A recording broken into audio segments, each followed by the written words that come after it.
आप देख रहे हैं दैनिक कड़क बिहार टाइम्स, निष्पक्ष और निर्भीक, आपको रखे सबसे आगे। नमस्कार, आप देख रहे हैं DKBT न्यूज। तो चलिए रुक करते हैं आज की प्रमुख और बड़ी खबर पर। अयोध्या राम मंदिर लगाई गई नए पुजारियों की ड्यूटी, एंड्रॉयड फोन के इस्तेमाल पर रोक, ड्रेस कोड भी होगा लागू।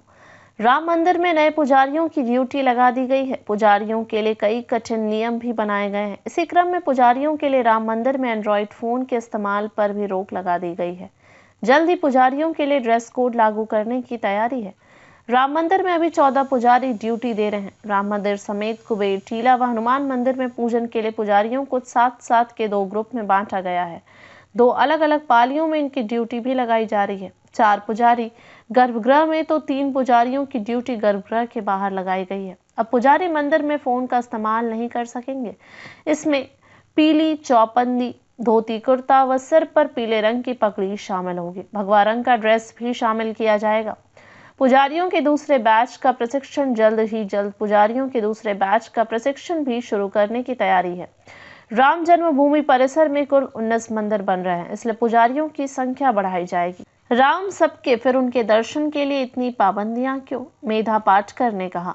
नर्मदा बचाओ आंदोलन की संस्थापक सदस्य व सामाजिक कार्यकर्ता मेधा पाटकर ने कहा कि सभी के अंदर राम है, फिर राम के दर्शन के लिए इतनी पाबंदी क्यों है? अयोध्या का भ्रमण करने के बाद यही लगा कि यहाँ के मंदिर अब होटल के रूप में बदल रहे हैं, जहाँ जाने के लिए पैसों का होना जरूरी है। सिविल लाइन स्थित प्रेस क्लब में बृहस्पतिवार को आयोजित काकोरी एक्शन शताब्दी वर्ष पर शहादत दिवस समारोह में मेधा पाटकर मुख्य अतिथि के रूप में अपनी बात रख रही थी। उन्होंने कहा कि अयोध्या में यह कैसा विकास जहां 2 वक्त की रोटी के लिए भी दूसरों पर निर्भर होना पड़ रहा है। मंदिर और आसपास के क्षेत्रों में जिनकी जमीन गई, उन्हें उचित मुआवजा नहीं मिला।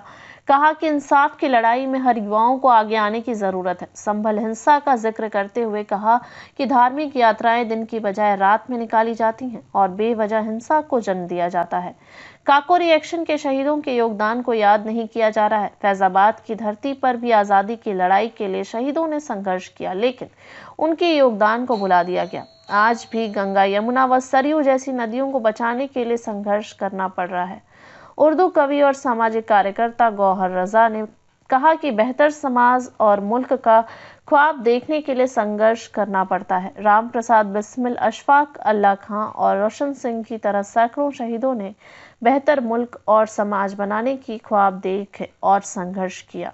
खबरों में अब तक के लिए बस इतना ही। फिर होगी आपसे मुलाकात ऐसी किसी बड़ी और खास खबर के साथ। तब तक के लिए नमस्कार और देखते रहिए DKBT न्यूज।